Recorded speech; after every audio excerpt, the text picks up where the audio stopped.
स्वागत सभी दर्शकों का बहुत बहुत हमारे चैनल पे।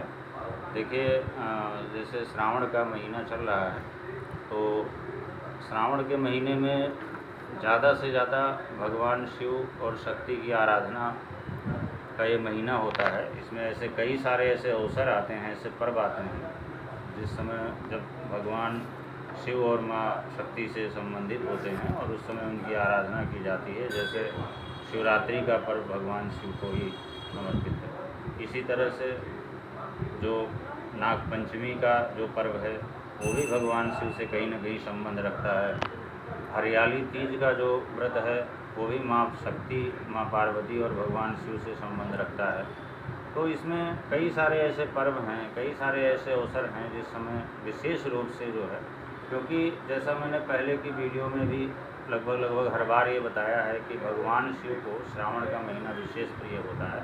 और श्रावण के महीने में वो खास करके जो है हरिद्वार क्षेत्र में दक्ष प्रजापति के उसमें अपने ससुराल में गंगा के निकट वास करते हैं। तो इसलिए इस महीने में जो है भगवान शिव की भक्ति और आराधना करने का फल जो है वो विशेष रूप से प्राप्त है। तो इसी क्रम में अभी जैसे शिवरात्रि का समय निकला है और आज हम बात करने वाले हैं हरियाली तीज के लिए। जो हरियाली तीज जो है श्रावण शुक्ल पक्ष की तृतीया को मनाया जाता है।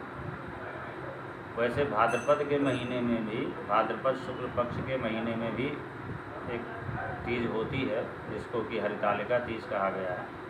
तो नाम में थोड़ा सा फर्क है, नाम में थोड़ा सा अंतर है, लेकिन दोनों ही पर्व श्रावण शुक्ल पक्ष की तृतीया तिथि और भाद्रपद शुक्ल पक्ष की तृतीया तिथि दोनों ही पर्व माँ भगवती, पार्वती और भगवान शिव को समर्पित हैं, उनसे जो है संबंध रखते हैं। तो इस बार जो हरियाली तीज है वो 7 अगस्त को पड़ रही है, क्योंकि तृतीया तिथि का प्रारंभ जो हो रहा है वो 6 अगस्त को सायंकाल प्रारंभ हो रहा है और लगभग 7 अगस्त को रात्रि में लगभग 10 बजे तृतीया तिथि समाप्त होगी। तो चूँकि उदय व्यापनी के सिद्धांत को देखते हुए ये जो पर्व है 7 अगस्त को किया जाएगा। तो सबसे पहले मैं बताना चाहूँगा कि ये जो पर्व है इस बार इसकी खास बात ये है कि एक तो शिव योग पड़ रहा है इसी दिन, और रात्रि के समय, संध्या के समय रवि योग भी पड़ रहा है। तो ये दोनों योग जो है हरियाली तीज के ऊपर बहुत शुभ हैं। इसके अलावा तीसरी जो खास बात है इस पर्व की, बुधवार का दिन है। बुधवार का दिन माँ शक्ति का होता है, तो इसलिए इस बार जो हरियाली तीज का जो व्रत होगा, जो पूजा से मिलने वाला पुण्य होगा, स्वाभाविक रूप से अधिक प्राप्त होगा, क्योंकि वार भी आदि शक्ति का वार है, बुधवार का दिन है। तो ये बड़े ही जो 3 जो संयोग पड़ रहे हैं ये बहुत ही शुभ संयोग हैं। अब इसके बाद में इस विषय में ये बताऊंगा कि इस व्रत की परंपरा कहाँ से शुरू हुई और इस व्रत को करने से क्या फल मिलता है। आप अंत तक इस वीडियो को देखें ताकि उसका सम्यक लाभ मिल सके। तो इस व्रत का जो प्रारंभ है माँ पार्वती से माना जाता है, क्योंकि एक पुराण की मान्यता के अनुसार माता पार्वती ने भगवान शिव को पति रूप में प्राप्त करने के लिए 107 जन्म तक घोर तपस्या की थी कि भगवान शिव ही मुझे पति रूप में प्राप्त हों, मैं उन्हीं को पति रूप में ग्रहण करूँगी। तो 107 जन्म की तपस्या के पश्चात 108वें जन्म में श्रावण शुक्ल पक्ष की तृतीया को भगवान शिव और जो है पार्वती का मेल मिलाप हुआ। तो इसी उपलक्ष्य में जो है तृतीया, ये हरियाली तीज मनाया जाता है। खास करके ये सौभाग्यवती स्त्रियों का त्यौहार है और कुंवारी कन्याओं के लिए भी विशेष होता है, क्योंकि इस व्रत को करने से, इस व्रत में माँ पार्वती और भगवान शिव की पूजा आराधना करने से जहाँ एक और सौभाग्यवती स्त्रियों को पति की दीर्घायु प्राप्त होती है, और अगर घर में कोई कलह कलेश है, आपस में सामंजस्य नहीं है, दाम्पत्य सुख में दिक्कत है, व्यवधान है, तो वो सब दोष दूर हो जाता है। और वहीं अगर कुंवारी कन्याएँ इस उद्देश्य से व्रत को करती हैं कि मुझे सुयोग्य वर की प्राप्ति हो, मन इच्छित वर की प्राप्ति हो, तो उनकी ये मनोकामना जरूर पूरी हो जाती है।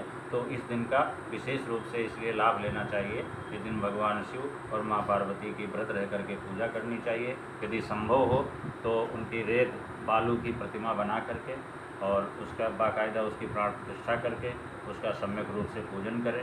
यथा उपलब्ध उपचार जो भी उपलब्ध हो सके उसे पूजन करें और अभिषेक करें और इसके बाद में उनके मंत्रों का जप करें और अगले दिन भगवान की प्रतिमा का विसर्जन करें।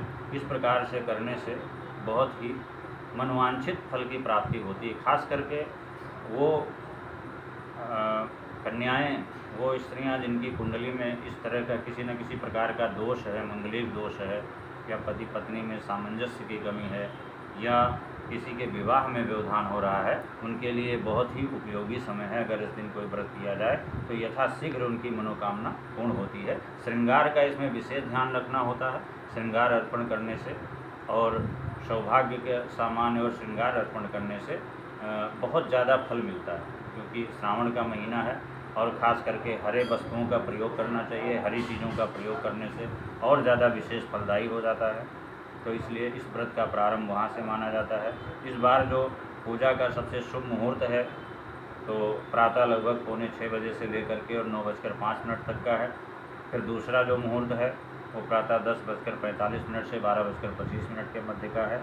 फिर इसके बाद में तीसरा जो मुहूर्त है संध्या काल लगभग 5:15 बजे से लेकर के और 7:15 बजे के मध्य का। ये 3 मुहूर्त हैं जो विशेष रूप से उत्तम हैं।